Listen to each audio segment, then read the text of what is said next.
Deixa eu ver aqui, né? Mais fácil. Aqui mais fácil. Bom dia. Creio que seja algo assim. Algo assim. Tomara que fique boa a imagem. Normalmente tem ficado.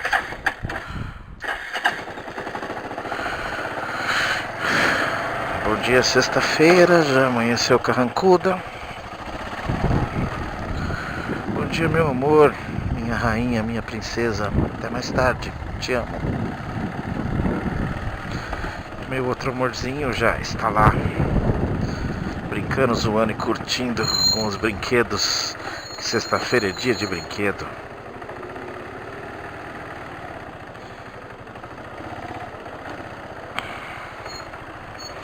Sexta-feira, dia 19 de outubro de 2018.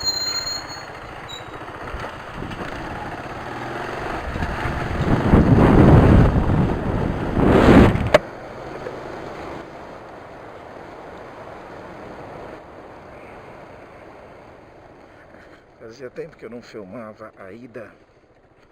Tava pegando só a volta, porque eu gosto de ouvir, tenho gostado de ouvir o jornal da CBN de manhã. Ouvi principalmente o Hora de Expediente, com o da Stuba aqui, o Teco, e alguns outros jornalistas bacanas ali que eu gosto de ouvir. Resolvi fazer o vídeo hoje até porque eu tenho um assunto, né? E eu gosto da ideia. É um assunto bem bacana para se desenvolver e para preencher aqui esse caminho de 30 e poucos minutos até o meu trabalho.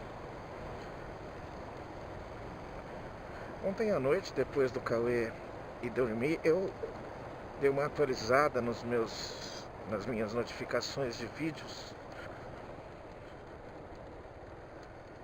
do YouTube. As curiosidades, os canais científicos, canais humorísticos, e sempre é muito bom. E de vez em quando aparece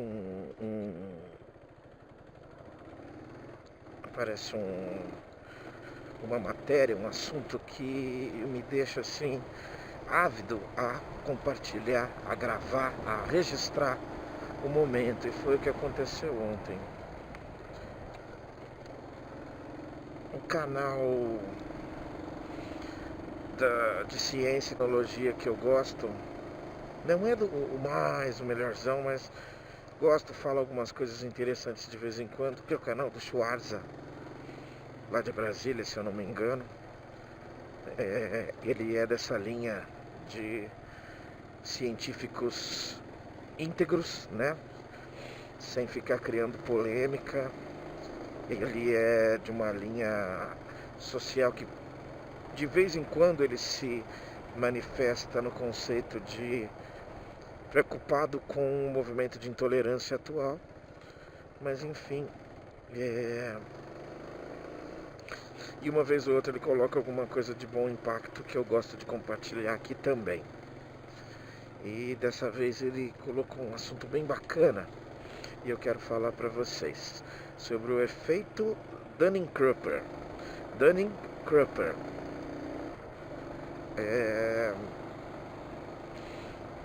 A mulher carregando um rato na mão, assim, como é que pode, né?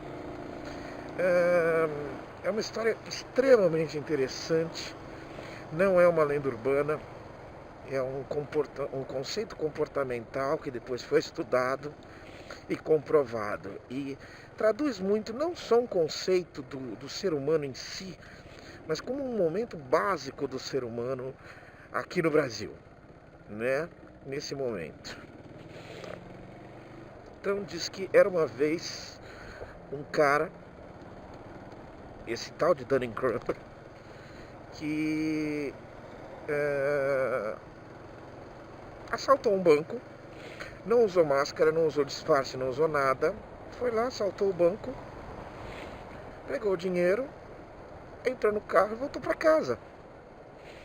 15, 20 minutos depois a polícia chegou, prendeu. E mais estranho do que o fato dele não entender por que ele estava sendo preso, né? Que é muito estranho, ele se manifestava claramente, mas como vocês sabem que sou eu? Como? Não é possível. É que ele tinha plena certeza de que não era possível saber que foi ele.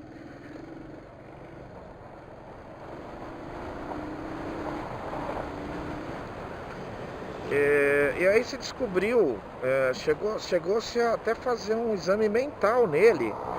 Tamanha convicção de que ele tinha de que não era possível descobrir que foi ele. E tinha um detalhezinho, ele havia visto na internet uma fake, né? Uma matéria falsa, dizendo que se você fizesse uma mistura química caseira ali, uma coisinha ou outra com suco de limão e passasse no rosto, você se tornaria invisível. E ele acreditou nisso e foi lá, tranquilamente, passou essa substância e foi lá assaltar o banco. Ele não era um assaltante contumaz de banco, nem nada disso. Mas assim, sabe, né, que lá nos Estados Unidos é mais fácil ter uma arma legalizada tranquilamente. Estava precisando de grana, isso não é motivo. Lá passou a tal da poção mágica, né? Que para ele não era uma poção mágica. Para ele tinha argumento científico suficiente para comprovar que ele estava mesmo invisível. E o rosto dele estava invisível e que seria impossível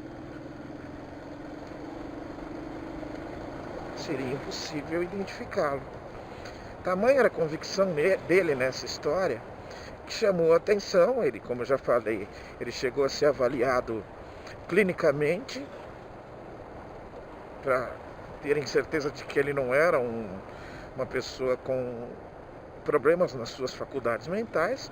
Foi comprovado que ele era uma pessoa completamente sã, completamente ativo nos seus conceitos, na sua mentalidade, e que ele só tinha completa certeza sobre o funcionamento sobre essa notícia que ele acreditou. Só isso. Esse era o único problema. E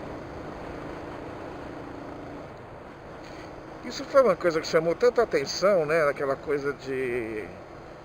Parece idiota, mas não é tanto, né? Porque o cara, quando ele acha que ele está na razão, que é impossível ele estar errado, ele cria a convicção e vai atrás, pô. Nada mais humano do que isso, né? E aí, baseado nesse caso, uma universidade lá dos Estados Unidos, eu não me lembro qual, resolveu fazer um estudo para verificar uma tese.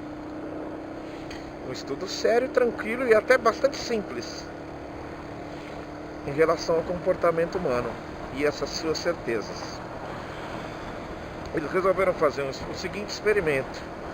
Aplicavam provas normais nos alunos e após a saída, antes deles saberem as notas, seu desempenho específico, era perguntado simples e puramente: como você acha que você foi nessa prova? E o aluno respondia de acordo com o que ele tinha sentido do seu desempenho. E o resultado é óbvio, mas ao mesmo tempo surpreendente. O fato é que, quase que como uma regra fixa comportamental, eita coisa linda, hein? Só não precisa desse barulhão, mas é bonita. Fato é que, como se fosse uma regra fixa, todas as pessoas que foram bem na prova responderam que acharam que foram mal. E todas as pessoas que foram mal na prova responderam que acharam que foram bem na prova. Os meio a meio ficam no meio a meio, com alguma variação que apenas atesta a veracidade, porque a exceção colabora com a tese e não destrói a tese, enquanto ela for exceção. Existe uma margem específica para que ela não seja mais considerada uma exceção. Ok? E aí qual é o resultado disso para a gente desenvolver no momento em que a gente está? Do que a gente vê tão claro no dia a dia da gente. Quanto mais você sabe, quanto mais informações você tem, quanto mais preparado para as coisas você é, para a vida, ou para o seu assunto, para o seu problema você é, menos você acha estar preparado, menos você acha saber, que é natural. E quanto menos você sabe, mais fácil é você se acomodar na teoria de que você sabe o suficiente, você sabe o bastante e que você não precisa crescer. Não tem muito mais a você saber. É o mediano que se conforma. Cara, é assim, isso é tão verdadeiro, isso é tão humano, que nos deixa, que me deixa, eu particularmente, Marcos, me deixa satisfeito comigo. É uma matéria, é um conceito e é uma tese tão tranquila que apenas colabora com o que eu costumo dizer na minha vida, com o que eu aprendi e costumo usar na minha vida. Saber mais, ter mais conhecimento, te abre a perspectiva apenas de uma coisa: tem muito mais a ser aprendido. Quanto mais você sabe, mais você descobre que tem mais aprendido. Vamos colocar a seguinte proporção: existe uma porta na tua frente. Você está sentado num sofá confortável, vendo uma televisão, uma comédia, pastelão, com uma cerveja na mão, com a temperatura gostosa, com um salgadinho gostoso ali assistindo. Ou talvez o seu jogo de futebol preferido. E há uma porta na sua frente. Você pode abrir mão desse conforto, até porque você não sabe o que está acontecendo à sua volta enquanto está sentado confortavelmente, usufruindo, e nada demais em sentar confortavelmente, assistir seu jogo de futebol, tomar sua cerveja e comer seu salgadinho. Nenhum problema nisso. É uma figura de linguagem que eu estou utilizando. Existe uma porta na sua frente. Essa porta pode te dar a possibilidade de saber mais do que aquele jogo, do que aquela televisão, do que o ambiente que você está, do que o conforto que você está te oferece. Mas ele só te oferece a possibilidade de saber.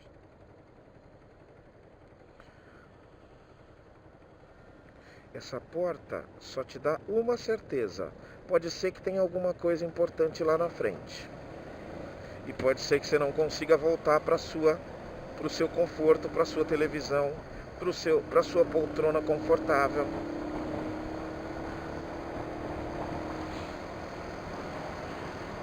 Raposo hoje está uma maravilha. É que eu estou num horário bem diferente, né? E aí, os poucos que vão abrir mão desse conforto, não sei se poucos, mas comparavelmente um percentual menor, vai abrir essa porta. Ali, na outra sala, existe uma informação bacana. Olha, choveu ontem à noite. Só isso. E uma hipótese. Quer saber mais? Escolha uma das portas. Quando ele olhar para frente, tem duas portas para ele. Não tem mais uma só. Ele descobre que a sabedoria está em alguma delas, está na continuação de alguma delas. Quando ele abre uma nova porta, ele encontra uma nova informação. Olha, choveu ontem, choveu anteontem e parece que há uma tendência de que os furacões possam se repetir na região. Ok, ele tem informação para se proteger? Tem. Além do fato básico de que uma coisa muito importante, ele Ele está preparado. Ele está preparado para porque as informações passaram para ele. Mas ele só sabe aquilo e ele se preocupa. A partir do momento em que ele ficou sabendo da possibilidade disso, daquilo e daquilo, ele está mais preocupado. Só que na frente dele agora não tem mais só 2 portas, tem 4. E assim sucessivamente, a cada porta que ele escolher, ele pode ser que precise voltar na porta anterior para pegar outra escolha também e pegar mais informações, até um dia em que ele já consegue entender o funcionamento, já consegue se precaver tranquilamente disso e daquilo, mas ao mesmo tempo também sabe que há outras possibilidades fora das que ele já aprendeu. Assim, eu acho que essa figura de linguagem que eu coloquei é bastante útil. Já continuamos.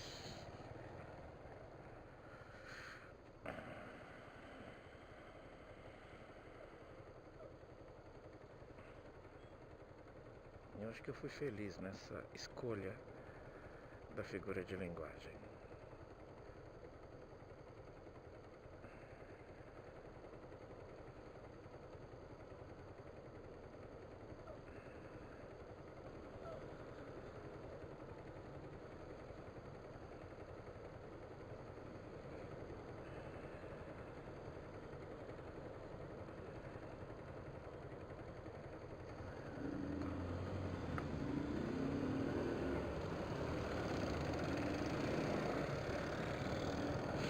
Vamos a agora uma linguagem não figurativa, uma questão de interpretação do que já aconteceu conosco, dos nossos conceitos básicos. Essa é a Journey.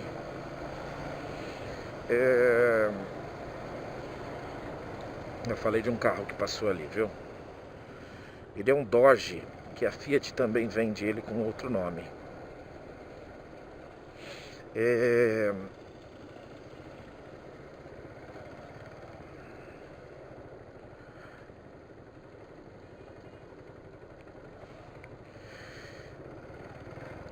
Apareceu o macaco, se desenvolveu e apareceu uma subespécie. Sério mesmo?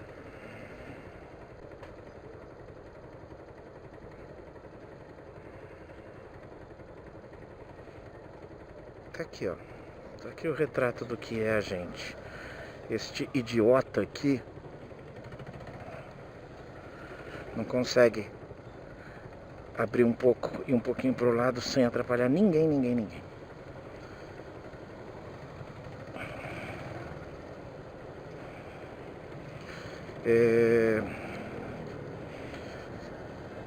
E aí esse macaquinho já um pouco desenvolvido, exercitando os primeiros conceitos de tentar conhecer, saber, entender, ele descobriu que tinha noite e que tinha dia e começou a fazer as coisas dele, definir os comportamentos dele, um pouco por instinto e um pouco por lógica. A caça em determinado momento do dia e ao sono em determinado momento da noite, ou vice-versa.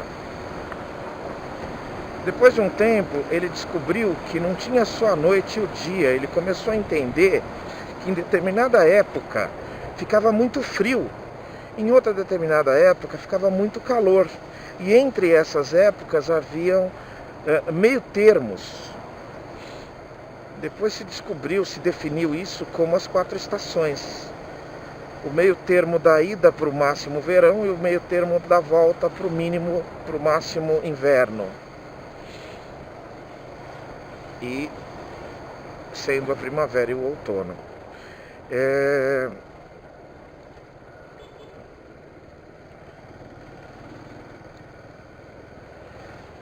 Depois de um tempo, ele olhava aquele sol todos os dias, indo e voltando, estudou seu movimento, registrou, olhou, testou, mediu, calculou, Sério mesmo, cara, você vai ficar aqui na minha frente assim, é?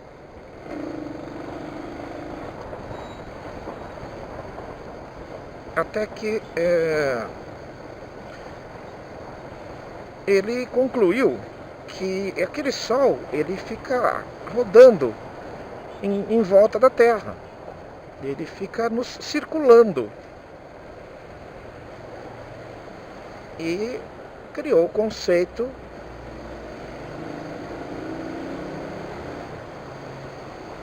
Mas é egoísta pra cacete você, hein, mano? É egoísta pra cacete, né?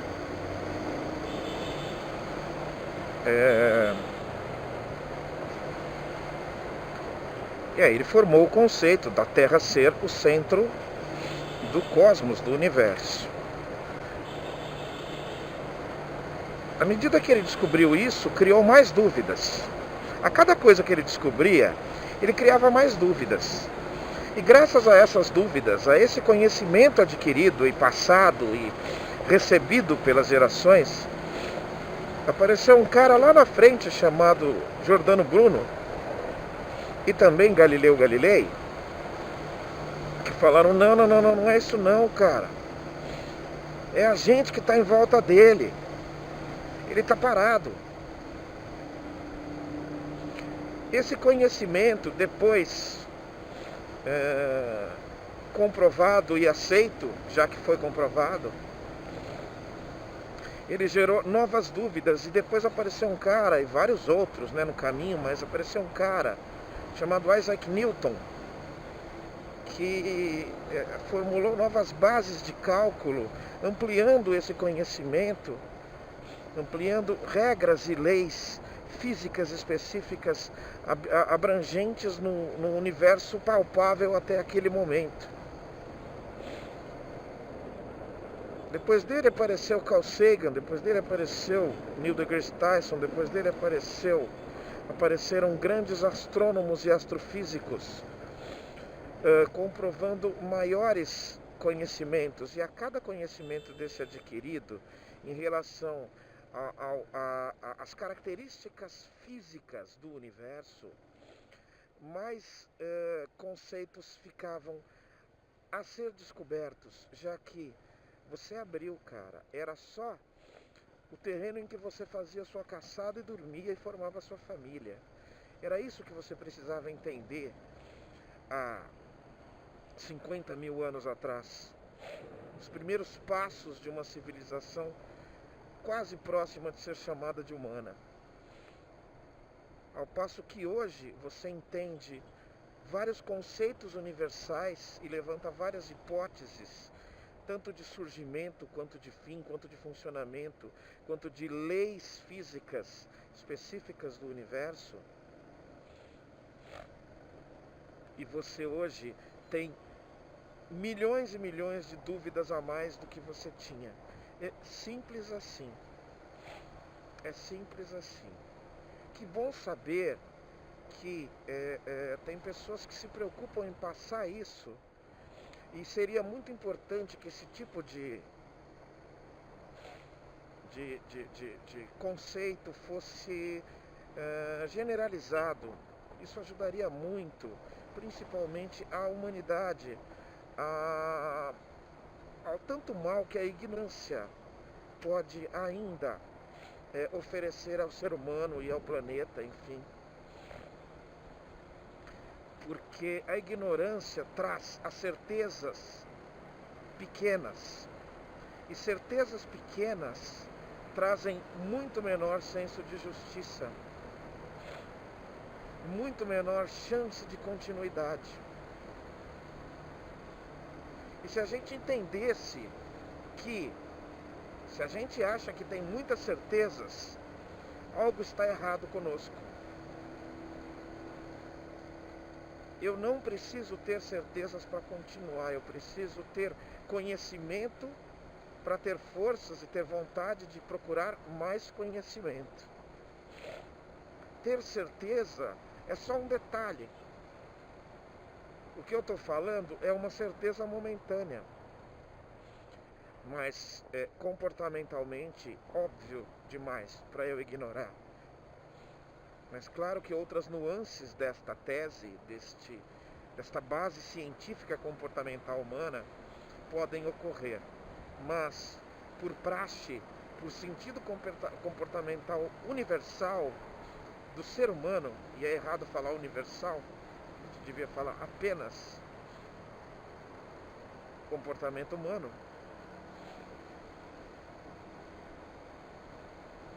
com base nisso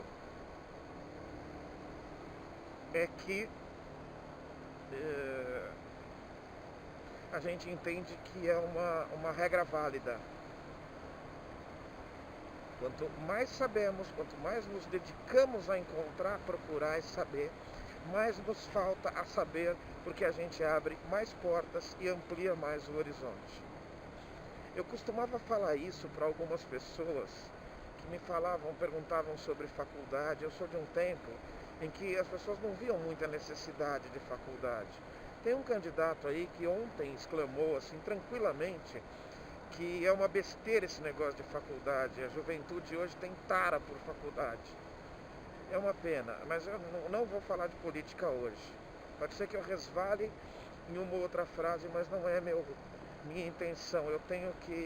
Eu estou num momento de moldar meu cérebro e me planejar a tentar viver nesse país depois dessa modificação que estão me empurrando, essa falha e enganosa modificação que estão me empurrando. Tenho que aceitar, tenho que tentar. Ok? Voltando. E o conforto enganoso que é o pouco conhecimento, dar a noção de conhecimento absoluto ou de conhecimento suficiente, a ponto de transformar o detentor deste pouco conhecimento, em alguém que pensa realmente, que tem certeza, que sabe tudo sobre aquilo, ou sobre qualquer coisa,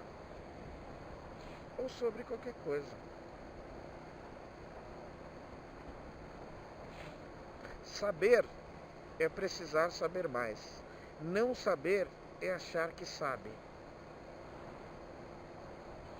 Os resultados, a característica das pessoas, em sua maioria, está para a segunda opção. É graças a isso que algumas mentes relativamente mais bem desenvolvidas obtêm sucesso na sua vida. Agora já são 7 panos por R$10.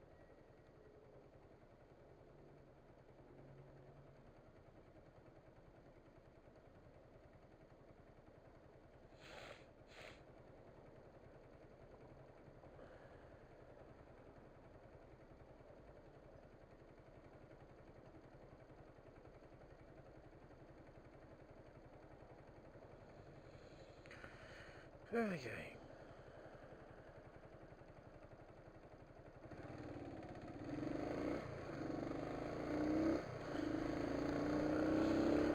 É isso que faz com que certos conceitos pareçam tão geniais por serem tão simples.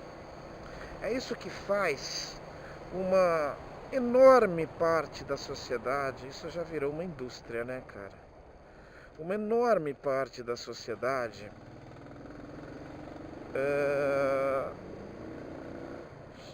achar veracidade num conceito simples como, por exemplo, violência se combate com mais violência. É isso que faz, é isso que dá às pessoas esse conforto. Mesmo que ele seja fictício, ele me deu uma resposta.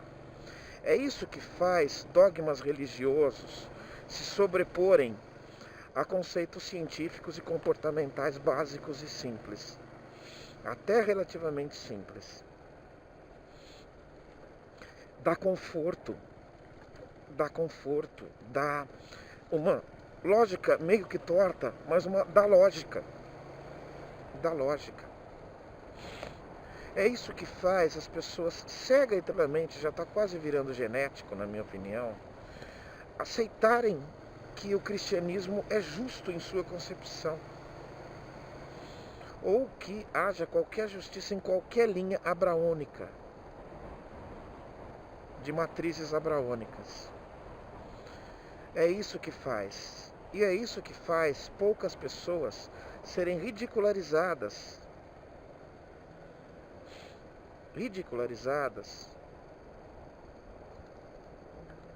por conceituar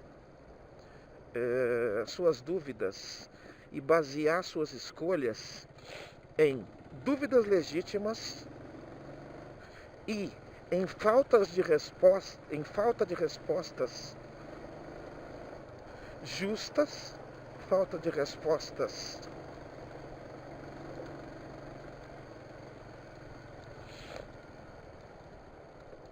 talvez simples, falta de respostas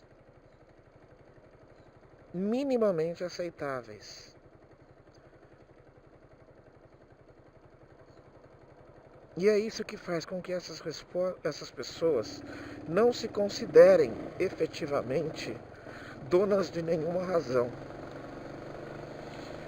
E é isso que erroneamente alguns agnósticos e ateus se colocam erroneamente, pegam 4 ou 5 conceitos de agnosticismo ou de ateísmo e usam esses 4 ou 5 únicos conceitos para a definição de uma não crença e o combate a qualquer crença.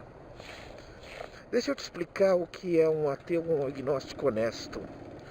Um ateu ou um agnóstico honesto, ele é um cara que ele não diz que não existe, ele só diz: